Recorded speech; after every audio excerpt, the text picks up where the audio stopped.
Bom dia com Jesus. Então vamos ver aí em São Mateus, o Evangelho segundo São Mateus, onde foi anunciado, capítulo 5, versos 43 ao 48. Ouvistes que foi dito: amarás o teu próximo e aborrecerás o teu inimigo. Eu, porém, vos digo: amai aos vossos inimigos. Desde que foi dito, não foi escrito propriamente, né? Eu, porém, vos digo: amai a vossos inimigos, bendizei os que vos maldizem, fazei bem aos que vos odeiam, e orai pelos que vos maltratam e vos perseguem. Ora, fora disso não há perfeição. Eu quero adiantar, né? Fundamentos da perfeição seria o tema para essa manhã. E aqui já estamos vendo o fundamento. Agora, por quê? Verso 45. Para que sejais filhos do vosso Pai. Para que sejais filhos do vosso Pai. Ele já fala da adoção, do Abba Pai. Para que sejais filhos do vosso Pai que está nos céus. Porque faz que o seu sol se levante sobre maus e bons, e a chuva desça sobre justos e injustos. Pois se amardes os que vos amam, que galardão havereis? Não fazem os publicanos também o mesmo? E se saudardes unicamente os vossos irmãos, que fazeis demais? Não fazem os publicanos também assim? Sede vós, pois, perfeitos, como é perfeito o vosso Pai que está nos céus. Agora, Senhor, tudo que nós podemos fazer é isto que temos feito. É ler a Tua palavra, vivificá-la, revelá-la compete exclusivamente ao Senhor. Por isso te pedimos que isso venha a acontecer em mais esta reunião, porquanto essa vivificação é que significa de fato a nossa redenção, o nosso rapto, nosso arrebatamento. Te pedimos pela Tua graça, pelo Teu amor, que ao discorrer esta palavra, muitos males sejam desfeitos, espíritos maus sejam expulsos, aqueles que estão sempre com astutas ciladas nos lugares celestiais. Te pedimos isto em nome do Senhor Jesus Cristo. Amém. Assentai-vos.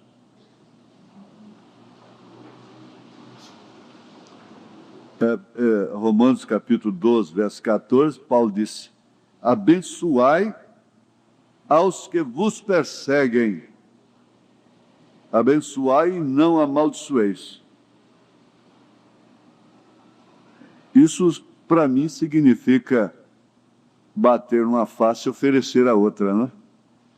Quando bater numa face, oferecer a outra. Não quer dizer propriamente apanhar, levar um tapa no rosto, que pode acontecer. Mas há muitas atitudes, tratamentos, palavras descaridosas que são como um tapa, um mu. E dar a outra face não pode significar outra coisa senão isso. Orar por aquela pessoa ou por aquelas pessoas. Você nunca deve dar sua oferta sem orar. Você consagre a sua oferta. E você não pode consagrá-la. A maneira de consagrar a oferta é ensinada por Jesus. É perdoando aquelas pessoas que te devem, te ofendem. Dever não significa só dinheiro, dever dinheiro.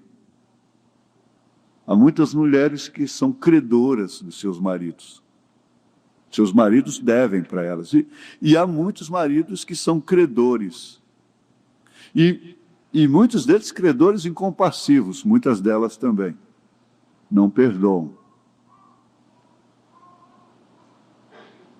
E E nós vamos ver o que significa realmente, olha aqui, fé, amor, submissão, porque essa perfeição, fundamentos da perfeição, nós podemos dizer assim, de uma maneira rápida, é a estatura do varão perfeito. Pronto. Fundamentos da perfeição. E eu destaquei, pelo Espírito, fé, amor, submissão. Sem isso aqui não tem a estatura do varão perfeito. Então, ela se torna uma credora. E originalmente, pelas Escrituras, é quem menos tem direito de cobrar é ela. Ele tem determinadas coisas que ele talvez nem possa perdoar. Nem possa perdoar. Determinadas coisas, não é? Porque se os homens tomassem, vivessem realmente aquilo que eles devem ser, eles teriam força, punho, para determinarem a coisa. Nós estamos aí com um testemunho do irmão Billy Paul, filho do irmão Branham, e um pouquinho que eu vi, meu pai estava lavando o carro e me chamou e disse: Billy, por favor, você me faz um favor? Eu disse: o que é, papai? Você me faz o favor de sair da nossa casa? Faz o favor de sair da nossa casa, porque você se afastou de Jesus e a nossa casa é dedicada a Jesus. Agora, o irmão Branham tinha força moral, espiritual para tal. Nós não temos, por isso então vamos aceitando. Nós perdemos a força, o valente fica amarrado, a casa saqueada. Consequentemente, a casa saqueada. Porque até mesmo uma criança às vezes olha para o pai e diz: e o senhor, papai? E o senhor? Então, parece que nós estamos carregando, sendo levados para um corredor. Eu confesso mesmo que ao ver determinadas fitas do irmão Branham,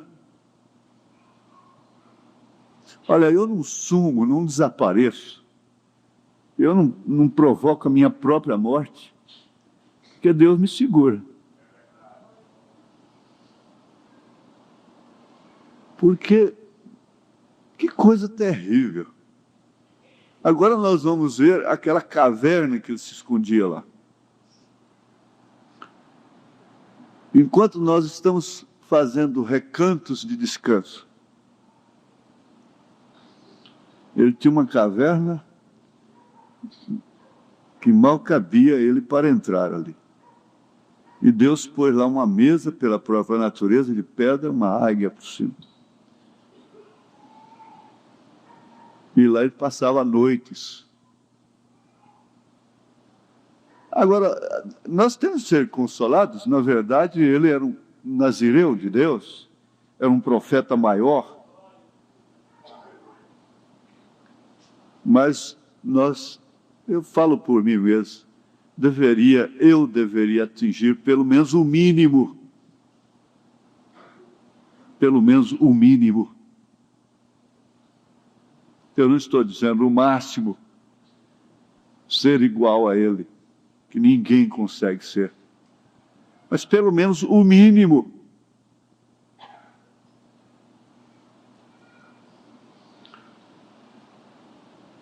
Isso é uma declaração que a gente faz dentro de casa, na igreja, na família. E eu sei perfeitamente que cada um aqui se sente na mesma condição. E não há nenhum crente sincero, revelado realmente, que não está nessa condição. Porque justamente o engano que há na era, o maior engano é a pessoa pensar que está bem, está tudo bem. Eu respondo sempre, vai bem, vou bem, a moda da sunamita, com a morte em casa. E também não é em Goiânia, não é só no Brasil. Quando eu estive na Alemanha, não lembro bem, foi 77, 78, 79, 77. Aqueles pastores ali da Índia, da África, e homens vestidos aqueles vestidos vermelhos, turbante na cabeça, todos eles clamando a mesma coisa. O sistema que diz, temos tudo, não temos falta de nada, quando é um pobre, desgraçado, cego e nu. Agora, esse homem que tinha esse escritório feito pela natureza, pelas mãos de Deus,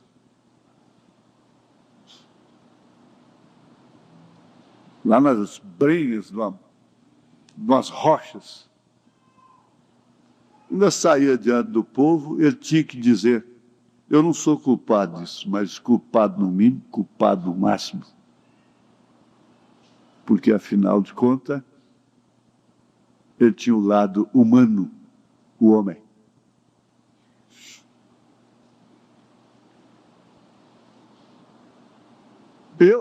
Outra coisa que a gente tem que pensar, como assim uma prévia do assunto, é que nós temos de ter o potencial.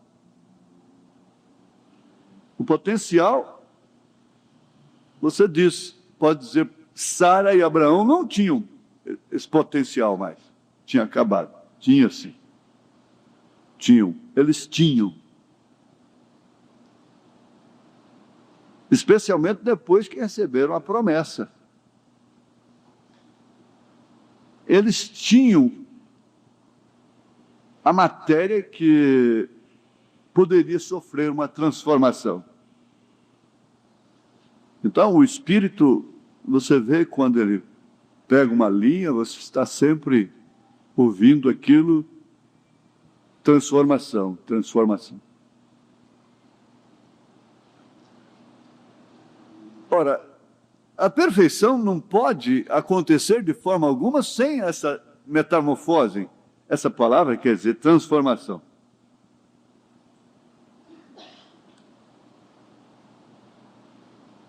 E eu escalei aqui fé, amor, submissão. Na fé nós temos isso que citamos de cor, mas não há necessidade. Hebreus 11, Hebreus 11, verso 1. Ora, a fé é o firme fundamento das coisas que se esperam e a prova das coisas que se não veem. Então, no parágrafo 11 da mensagem A Fé Perfeita, vejamos, parágrafo 11.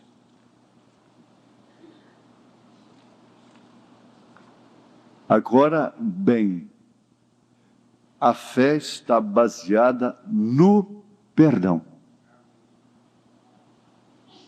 Nós já aprendemos aqui, o Espírito já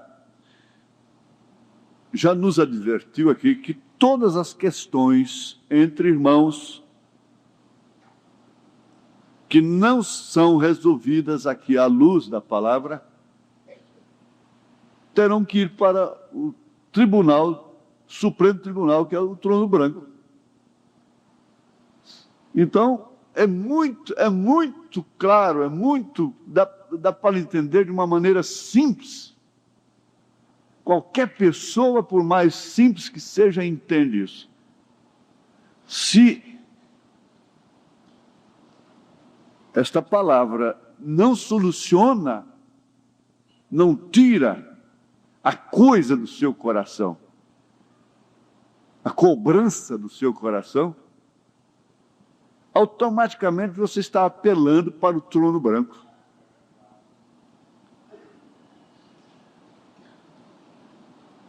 E aí, então, é onde se constata que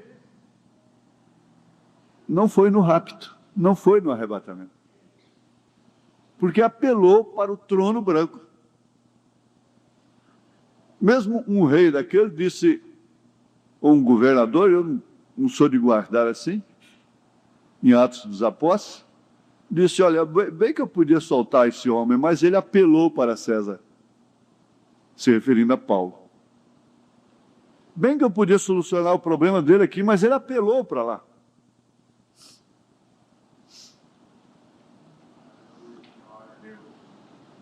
Então você deve ter isso aqui. A fé perfeita, essa fé, quando o profeta está falando a mensagem, a fé perfeita, então diz, agora bem, a fé está baseada no perdão. Isso, preste atenção, depois de eu ler essas escrituras, que estão Marcos 11, 22 e 26. E Jesus, respondendo, disse-lhes, tende fé em Deus. Porque em verdade vos digo que qualquer que disser a este monte, ergue-te e lança-te no mar, e não duvidar em seu coração, mas crer que se fará aquilo que diz, tudo o que disser lhe será feito. Por isso vos digo que tudo o que pedirdes, orando, crede que o recebereis e tê-lo-eis. E quando estiverdes orando, aí vem, por quê? Logo em seguida, ele disse, a fé é baseada no perdão. E quando estiverdes orando, perdoai se tendes alguma coisa contra alguém, para que o vosso Pai que está nos céus vos perdoe as vossas ofensas. Mas se vós não perdoardes, também vosso Pai que está nos céus vos não perdoará as vossas ofensas. Não vos perdoará. Ora, se ele não nos perdoar, e nesse caso, ele só não nos perdoa se nós não perdoarmos. É sumário, está claro, não fomos no rapto. Porque em primeiro lugar, antes de tudo, a pessoa deve ser perdoada. E para ser perdoada, ela tem que perdoar. Então esse coração que não perdoa,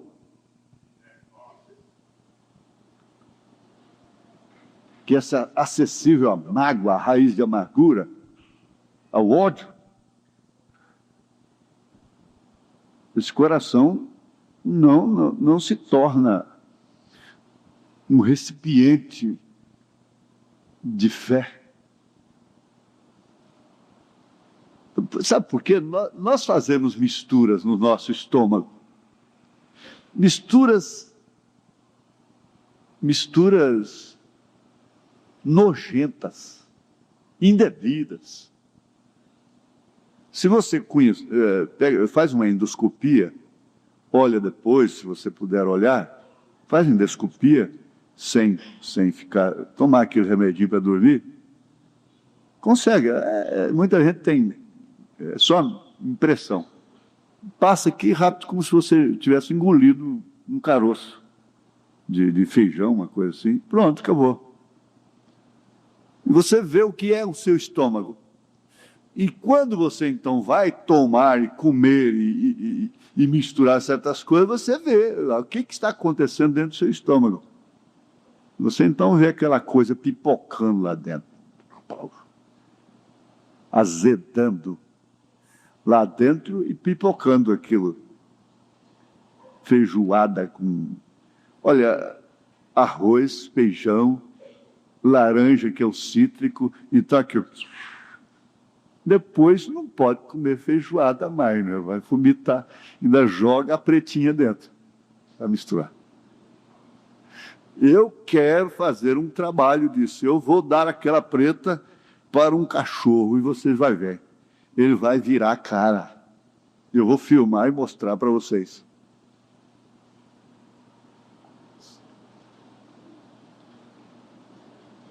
Isso é verdade. Agora, você acha que Jesus, o Espírito Santo, faz essa panela no coração? Essa panela fermentada no coração. Uma coisa boa, nutritiva, misturada com uma indevida, que fermenta aquilo. Jesus fica ali dentro, misturado, sendo fermentado dentro do coração.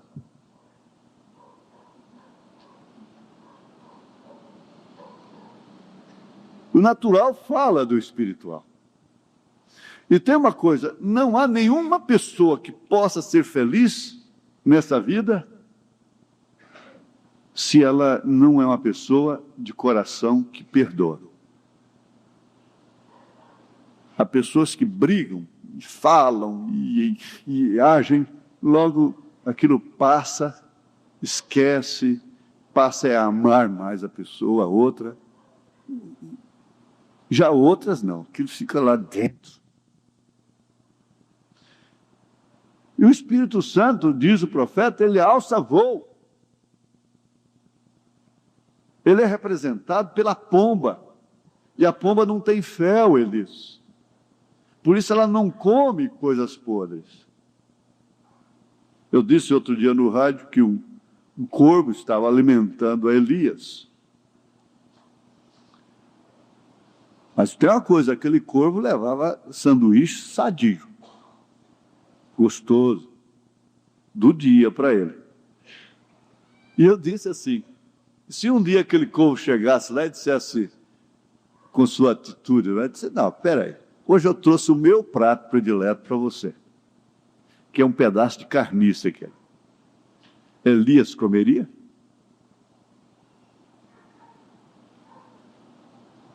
Não, ele não comeria. Ele não bebe a coisa. Então o nosso coração se torna um caldeirão de coisas, de misturas indevidas, com coisas más e boas misturadas ali. Jesus ali dentro. Então, veja só como é fundamento. Fé, agora bem, depois de ler São Marcos, a fé está baseada no perdão. E como dissemos na pregação desta manhã, estamos procurando fazer com que a igreja chegue ao lugar onde possamos verdadeiramente ver os tempos apostólicos no nosso meio. Pai, perdoa-os porque eles não sabem o que fazem. Todos anelamos isso. Está ali a porta. O podemos ver, porém queremos vê-lo ainda em maior grau. Desejamos que seja uma torrente para que nos ajude, ou seja, fluindo de nós para ajudar a outros. Jesus nunca usou o seu grande poder para si mesmo. Vamos ver sobre o amor. Bom, quando fala no amor, para não misturar as coisas, você corre logo em 1 Coríntios 13. Chama a carta de problemas. Eu sempre tenho que ir lá na Alemanha com o irmão Sidney Jackson. Ai de nós se não fosse as cartas de São Paulo aos Coríntios. No capítulo 2, segundo os Coríntios, é que a igreja recebeu essa moça aí, com aquela criança, a vitória do amor, depois de tanto purgar. Então, você tem que correr. É justamente nessa carta de problemas, de uma igreja cheia de problemas, de uma igreja em que, em uma determinada fase, foi chamada pelo seu próprio pastor de carnal. Ele disse: eu não posso vos falar como a espirituais, mas sim como a carnais, porque ainda há contendas entre vós. Olha, é só um particularzinho. Você acha que esse moço que é disputado e que você tem que tomar das outras e tudo em cima? Ora, esse casamento pode ser um casamento sério, de princípio sério, fundamentalmente sério, sustentável? Não. Esse moço que consegue essa moça por insistência. Há muitos casamentos que a moça não casa com aquele amor que ela deveria ter com aquele homem.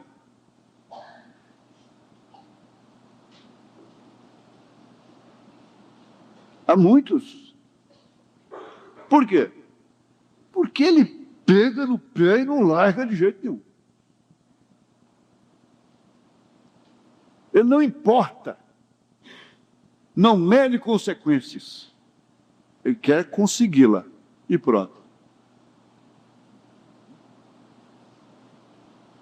1000 vezes, você casar com uma moça que não tem uma beleza como aquela, mas que te ame loucamente, que não pode viver sem você. 1000 vezes você casar com um moço pobre, que não tem determinada aparência, mas que revelou ser um homem trabalhador, de caráter, que dá vida por você. É isso. Agora, sem dúvida alguma,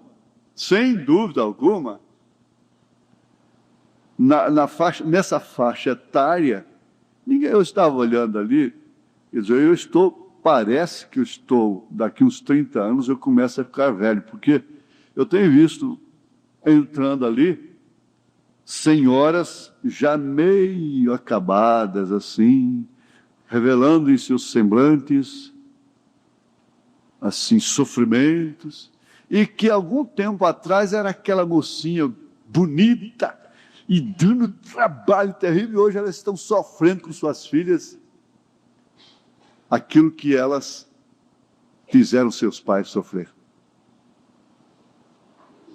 Nessa faixa etária, você pode mostrar um filme.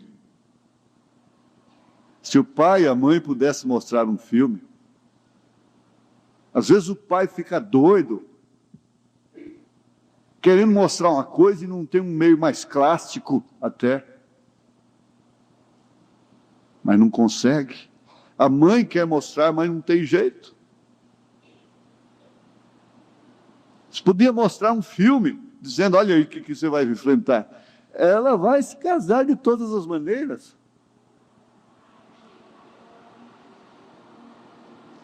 Infelizmente, 90% dos casamentos,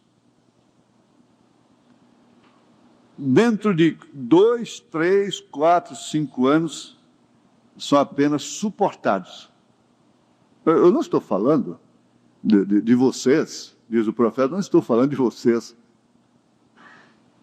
Infelizmente, o fato é esse, que não se podem encarar e entender o que é realmente a adaptação. Você sabe que o certo é você começar, se casou, você apresentar de público, de mãos dadas, ou dar o braço para ela. Não é enxergando na vista dos outros, aquela coisa toda, e abraçando, e apertando e beijando.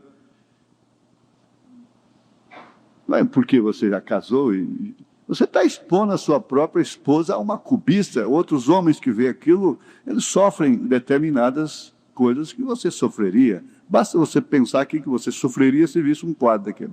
Só isso. Não precisa mais nada. Não há nenhum legalismo, nenhum fanatismo nisso. É a realidade. Mas é o tal negócio. Se ele casa hoje e amanhã entra de braço dado como varão, que era norma social, até era tradição, ele lhe dá o braço esquerdo. O meu sargento dizia assim: você tem que dar o braço esquerdo para ela, porque se você é destro, você tem que ter o direito para defendê-la livre. Ele dava moral e cívica, né? Então, ele dizia: você dá o braço esquerdo. Por quê? Era tradição o homem dar o braço. Você não via nenhum casal recém-casado agarrado, beijando no meio dos pais, né, da família, dos outros, muito menos lá em outros ambientes. Não via. Mas já saía de braço dado. De braço dado você pode ir o resto da vida. Agarradinho não vai, não. E não entende depois o porquê. Então acha que ele não te ama mais. Porque não vai ser daquela forma. É muito difícil eu ver um quadro que eu vi lá em Curitiba. Um velho da boca murcha, beijando uma velha da boca murcha, na boca, na rua, abraçado, agarrado, beijando.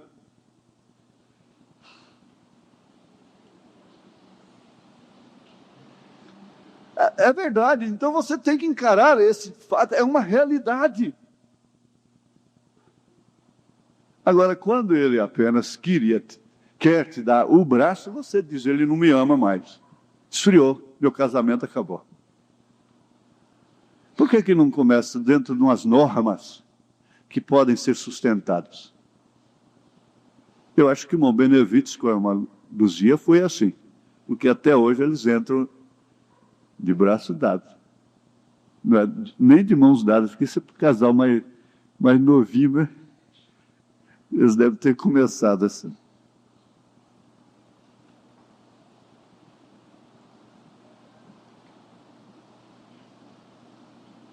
Então, esse fundamento abrange a vida normal, a vida. A vida está nisso aí. Vocês sabem, vocês passaram por experiências. Há irmãs aqui me ouvindo que passaram por experiências. Algum tempo atrás elas estavam rebeldes, dando trabalho. Hoje elas estão sofrendo.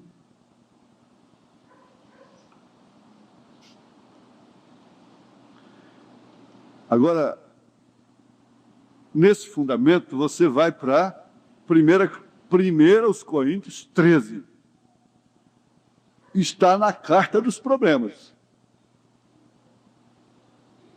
Está na carta da igreja problemática.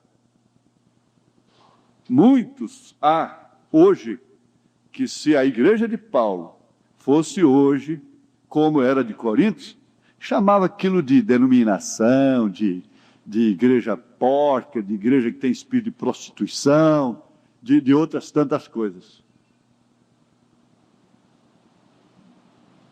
Às vezes diriam: nem vou naquela igreja mais, nem apareço mais lá.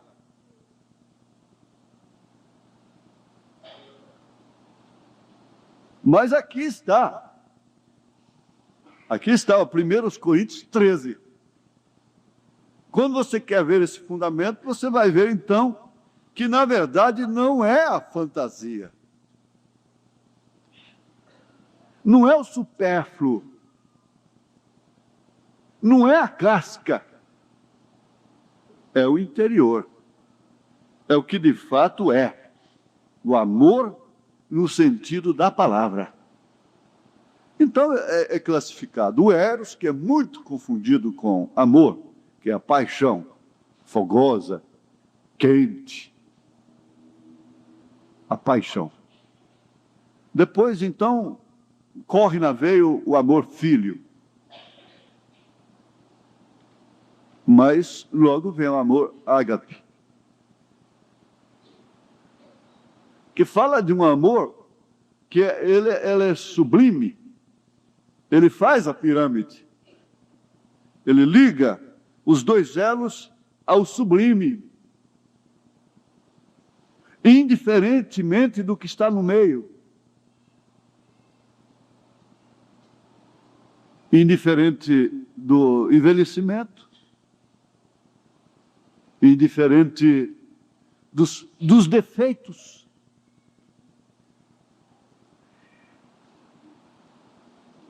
Porque quem não tem defeito? E você sabe que você só vai descobrir os defeitos dele realmente na prática depois de casada. E você vai descobrir as falhas dela depois de casada.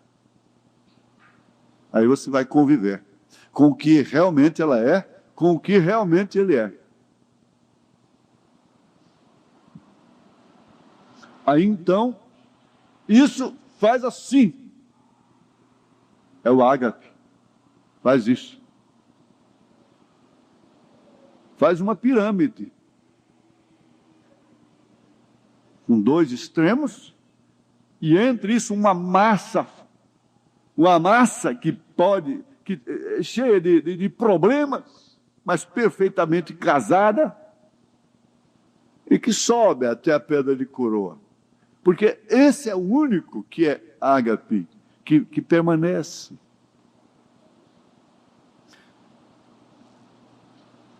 Então você vai ver que ainda que eu falasse a língua dos anjos, dos homens, ainda que, e não tivesse esse amor, seria como o sino que badala, que bate. Aí então ele passa a discorrer as características deste amor, que é o ágape.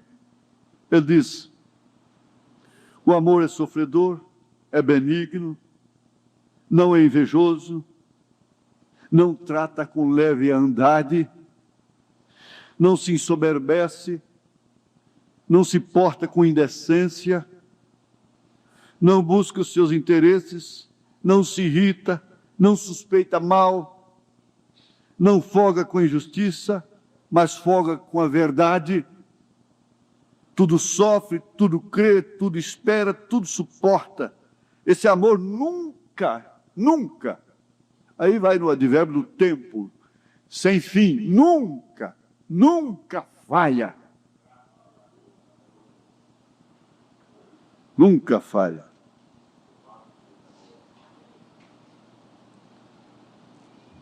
E havendo tantas outras coisas, emoções, etc., cessarão, serão aniquilados. Mas esse amor permanece. Porque ele chega à conclusão aqui, ó. Agora, pois, permanecem a fé, a esperança, o amor, estes três. Mas o maior destes é o amor.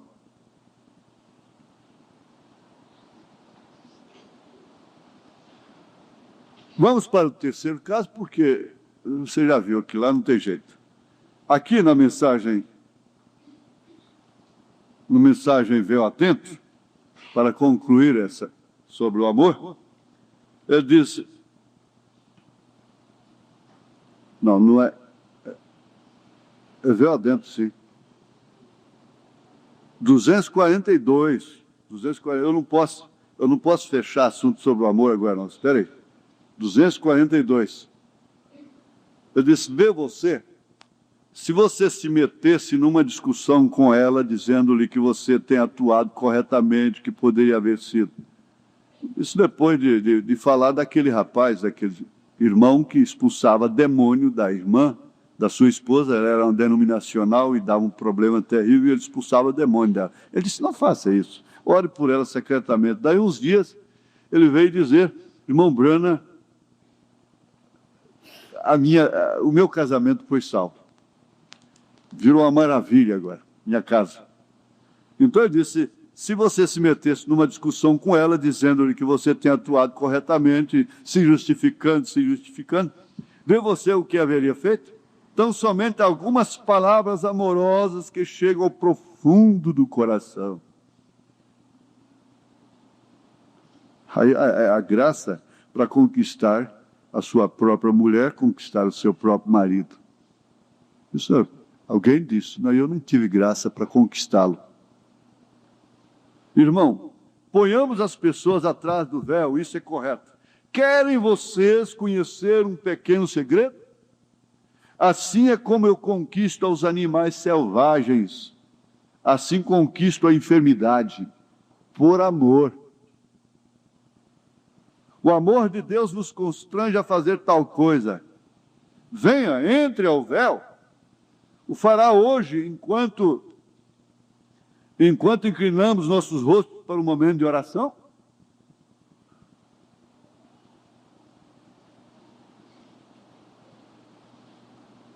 Seria jogar água nas costas de pato?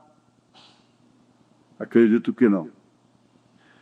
E ainda temos aqui dentro do amor, eu não vou poder, ainda que tem que passar um pouquinho, nós vamos ter que ver isso aqui na mensagem Cristo, Mistério de Deus Revelado,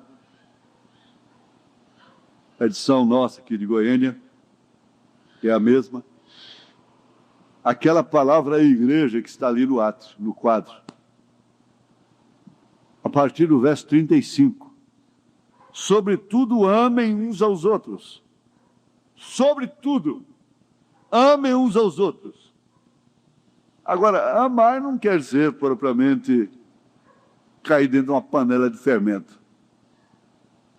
Amem uns aos outros. Não importa o que o diabo procure dizer. Por agora todos vocês são um grupo completo, dócil e amoroso. Porém, recorde a minha advertência. Satanás não permitirá que fiquem assim.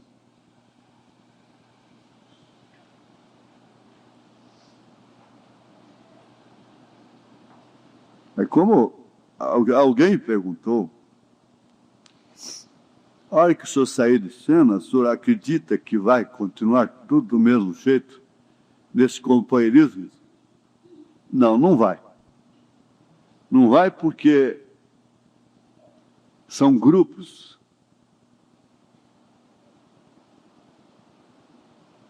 E quem agrupa não tem liderança geral.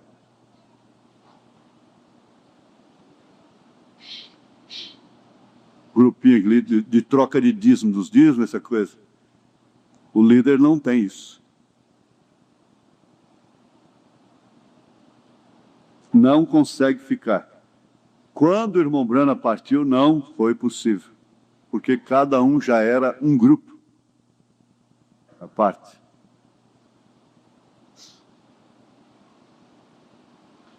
Satanás não permitirá que fiquem assim, não, senhor. Ele disparará tudo, ainda que tenha que trazer alguém que lhe sirva de instrumento. Ele trará um crítico, algum inconverso, e o porá para fazer com que aquela pessoa tenha companhia com você sob a que atitude? Lá, fora de hora no telefone, na sua casa, lançando dardos inflamados no seu ouvido. Então o encherá com algum veneno e começará a correr entre a igreja com isso. Porém, não vá você tomar parte nisso. Não tenha nada a ver com coisa alguma que não seja a palavra. Mantenham-se amorosos, amáveis e bondosos uns para com os outros. Às vezes nós pensamos até que brincamos demais. Mas tem uma coisa, maledicência, não temos tempo para ela. Ore por aquela pessoa para que possa ser salva também. Somente orem por ela e fiquem ao lado do seu pastor, porque ele, sendo seu pastor, merece seus respeitos. Ele os guiará porque está ordenado por Deus fazê-lo. Agora, recordarão isso? Vocês vão se lembrar disso? O inimigo virá, porém, quando ele vier, juntem o mais possível um ao outro. Então, aquele que o diabo está usando como inimigo, se apartará de vocês ou entrará para ser um de vocês. o que acontece? Muitas vezes, a busca de determinadas pessoas que saem do companheirismo da igreja é isso. Às vezes foi o próprio Deus quem atirou. Já ouviu esta oração? Depois vai buscar para trás. Aí fica pior. O dano vai ser, o rombo vai ser maior. Então aquele que o diabo está usando como inimigo se apartará de vocês ou entrará para ser um de vocês. Feliz é o homem, bem-aventurado é a mulher, bem-aventurado é o homem, que discerne quando está rebelde. E diz, fala o seu nome e diz, você está rebelde. Você é uma rebelde. Ela própria falando consigo mesma, você é uma rebelde. Ele próprio falando consigo, você é um rebelde. Eu entendo que isso é a rebeldia, um espírito de rebeldia que me apanhou. Esse tem esperança. Isso é tudo. Nunca formem grupos secretamente entre vocês mesmos com a intenção de falar. Não façam partidos. Nós somos um. Eu não poderia dizer, mão esquerda, estou desgostoso contigo, vou te aniquilar porque não és a mão direita. Esta é minha mão esquerda e quero que assim permaneça até a ponta dos dedos. Quero que cada parte de meu corpo fique como está. Deus quer que nós, como um corpo de crentes, nos mantenhamos completamente unidos. Paulo disse que há membros que é para desonra, são desonrosos, mas são necessários ao corpo. Agora, vocês têm fitas que tratam sobre estas coisas e também sobre o que nós cremos. Vocês têm fitas que tratam sobre a disciplina na igreja, como devemos nos comportar na igreja de Deus e como temos que nos reunir aqui, assentados em lugares celestiais. Não fique em sua casa. Se Deus está em seu coração, você quase não pode esperar que aquelas portas se abram para entrar e ter companheirismo com seus irmãos.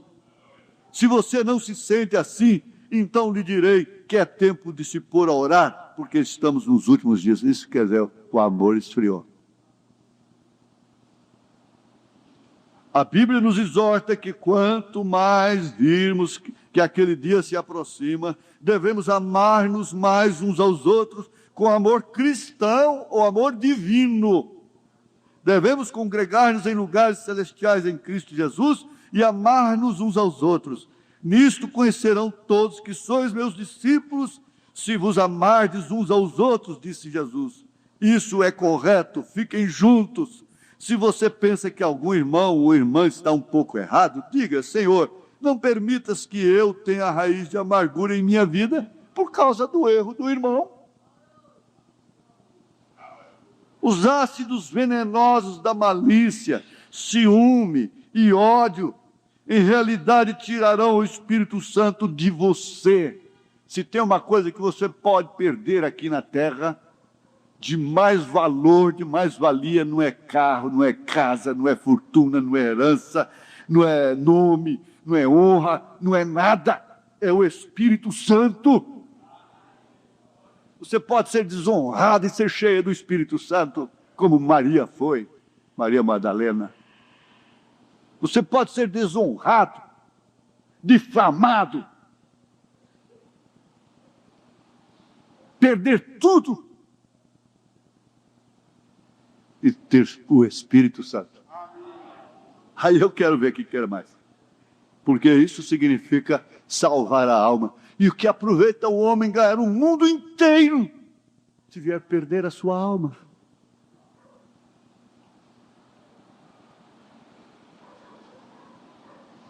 Estas coisas afastarão o Espírito Santo do tabernáculo, entristecerão o Espírito de Deus, o expulsarão e farão dano ao seu pastor, farão todas estas coisas, vê você?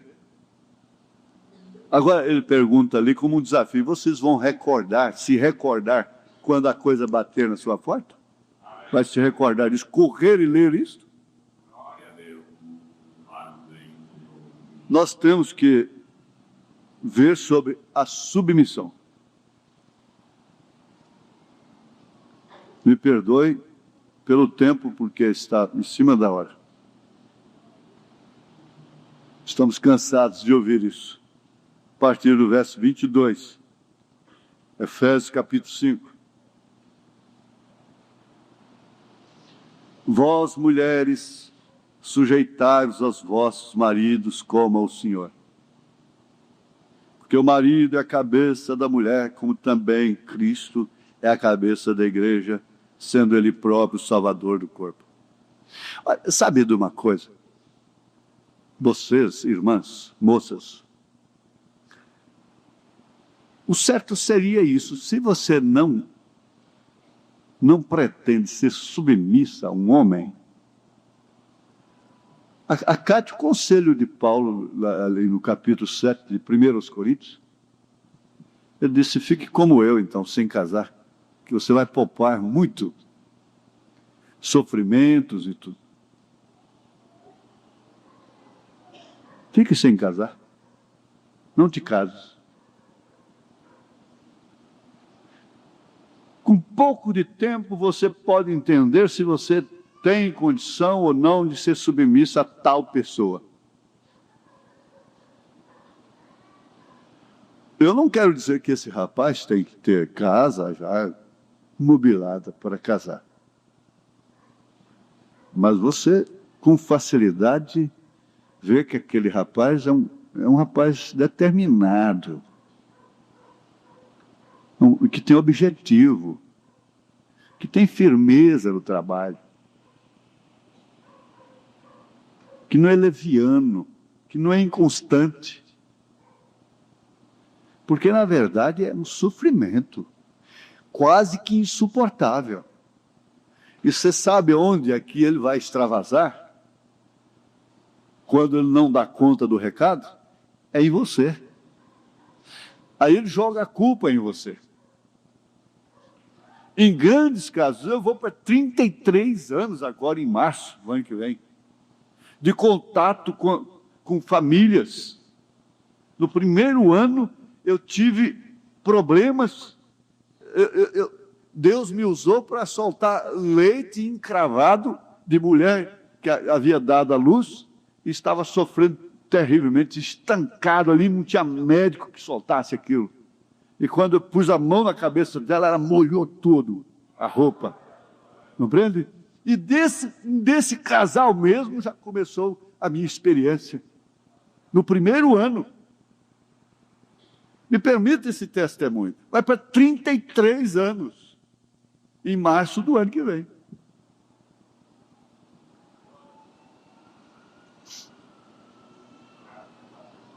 Fica insuportável. O homem, por não dar conta de seu recado, ele joga, ele se irrita, ele fica nervoso, ele fica espancador. Espancar não é só bater, não. Ele fica espancador.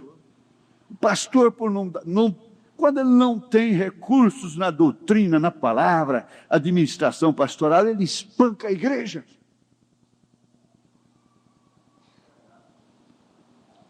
Isso é uma característica da falta de argumento, da falta de condição. Então quer culpar a companheira. Porque traz a desavença, traz o problema, sem dúvida.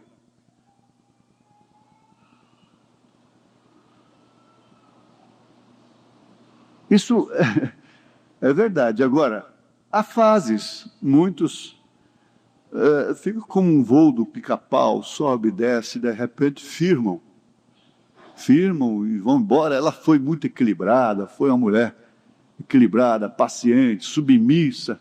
Então passa uma fase e equilibra. Muitos, mas alguns não. E o casamento se torna uma coisa simplesmente suportada por uma questão de honra.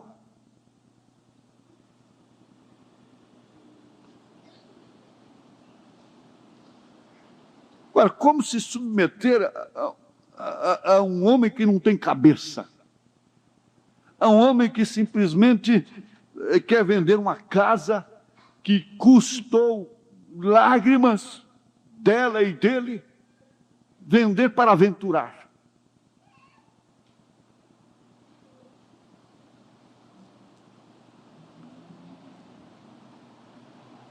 Você sabe, até em certos casos, conforme o caso, eu digo, não assina, meu irmão. Não assina, não. Não assina, não, que amanhã ele vai ser agradecido. Mas aí começa a apelação.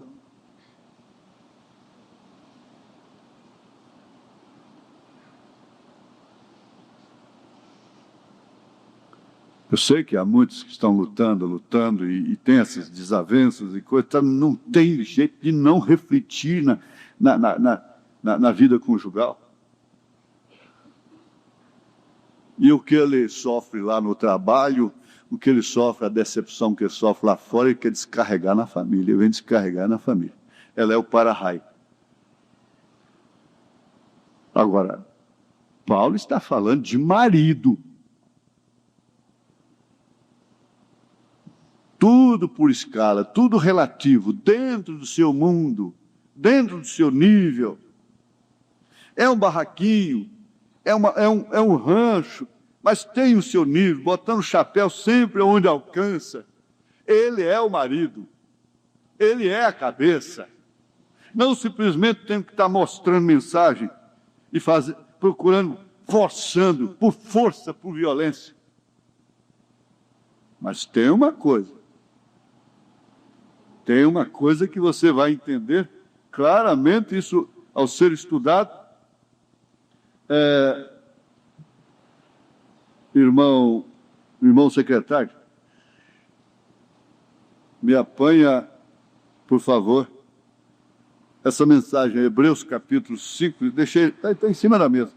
Hebreus capítulo 5 e 6, por favor. Enquanto isso, nós vamos continuar aqui. Porque o marido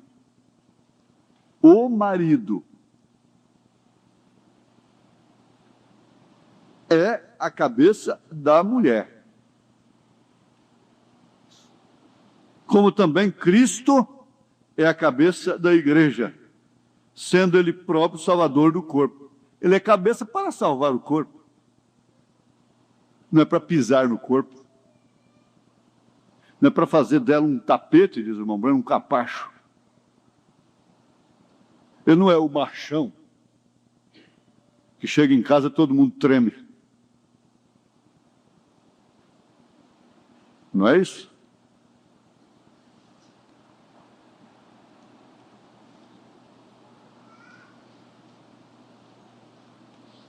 De sorte que assim como a igreja está sujeita a Cristo, assim também as mulheres sejam em tudo sujeitas a seus maridos. Ora, a igreja submissa a Cristo. Qual é a igreja submissa a Cristo? Na sua era da vida, ela ficou com Lutero. Na sua era da vida, ela ficou com John Wesley. Na era de vida, ela ficou com os pentecostais, com os dons carismáticos pentecostais. Nesta era, a igreja submissa, cuja cabeça é Cristo, fica com o profeta, não tem jeito. Não tem como. E ela se batiza em nome do Senhor Jesus Cristo. Agora já é opcional, a mulher nem precisa receber o nome do homem mais. E o irmão foi no casamento lá e disse, não, parece que duas lá. A noiva prefere continuar a assinar seu nome de solteira, porque já vai ficar solteira meio daí uns dias, né? Então, para que botar o nome dele? Só para tirar depois? Então, ela ficará com o seu nome de solteira. Isso já mostra a hora que nós estamos vivendo. E essa igreja, ela não quer o nome do Senhor Jesus Cristo. Ela odeia essa doutrina. do batismo em nome do Senhor Jesus Cristo. Ela odeia, simplesmente odeia.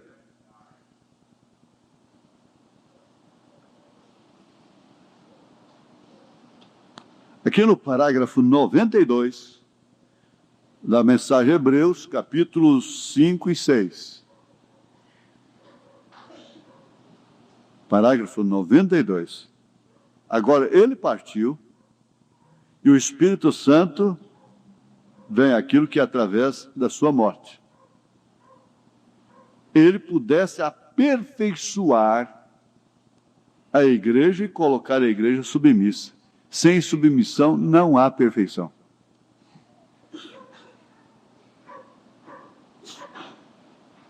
E então o mesmo Espírito que estava em Cristo está na igreja fazendo as mesmas coisas que Cristo fez. E ele pudesse aperfeiçoar a igreja e colocar a igreja submissa. Mas eu pergunto, quem pode fazer aquela novilha daquele olhar regalado, esperta, ser submissa? Um grande amigo meu, que está me ouvindo aqui, me arranjou uma vaquinha uma vez para dar leite. Ô vaquinha selvagem. No dia que nós soltamos, ela sumiu no mato, amoitou o bezerro. Ela nunca amansou, nunca prestou para ser mãe, para dar leite. Nunca prestou. Nervosa. Aquilo viajou assim, vestido, machucando, e aquilo tremia tudo. Já enquanto a outra, meiga, suave, olhar brando, a gente via ali o irmão Brana direitinho naquela experiência dele com aquele vaqueiro. Que coisa dócil. Que coisa dócil. Podia coçar. Que diferença tão grande.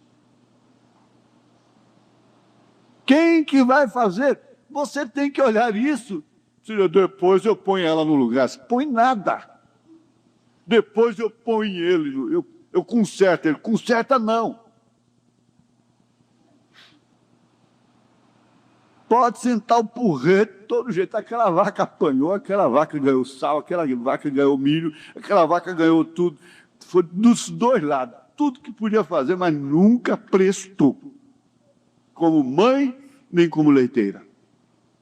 Não deu retorno. O jeito que tinha era comer a carne dela. Fazer churrasco.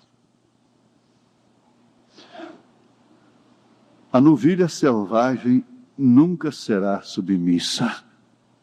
E ele estava olhando lá, e o velho vaqueiro separando as novilhas, ele disse, escuta aqui, por que você não quis aquela novilha lá? Ele disse, Billy, isso é experiência. Você está vendo o olhar dela? Ela nunca será uma boa mãe. Nunca. Agora aquela ali, essas aí que você está vendo separando, veja o olhar delas. É diferente. Não está olhando lá em cima. Não pode, não tem como ser submissa. E não há marido para essa mulher. Agora, não há marido para essa igreja. Não há cabeça para essa igreja. Eu pensei aqui, eu vou ver o que realmente quer dizer submissão. Ato ou efeito de submeter-se a uma autoridade, a uma lei, a uma força. Obediência, sujeição, subordinação, disposição para aceitar um estado de dependência. Meu Deus, que é isso? É docilidade. Submissão é docilidade. Ela não deveria ter se casado se não queria ser submissa. Submisso, obediente, dócil, humilde, respeitoso, entre parênteses, está lá, Aureliano. Sua atitude submissa escondia um temperamento altivo, resignado, conformado. A mulher submissa ouvia calada. E dando exemplo, novilha de olhar altivo nunca será submissa, nunca será boa mãe. Esse já pus do irmão Branco. Sem essas virtudes, nunca haverá essa perfeição relativa. Esse fundamento, o quê? Porque o irmão Branco disse que Jesus, ele pegou pão, 5 pães, peixinhos, e multiplicou. Ele pegou a água, fez dela vinho. Então ele tinha o potencial, tinha o que fazer, o como fazer daquilo. Transformar. Com exceção da palavra falada, que foi a palavra dos esquilos, apareceram os esquilos. Mas em tudo havia o potencial ali para fazer aquilo. Então Deus fez o manequim de barro ali e soprou e operou pela palavra falada todo esse sistema humano, esse dentário aí que nós vimos, estamos vendo aí, cerebral, etc, etc. Então havia. Você tem alguma coisa que oferece para Deus o elemento no qual Ele vai soprar e fazer essa transformação radical. Vamos ficar de pé?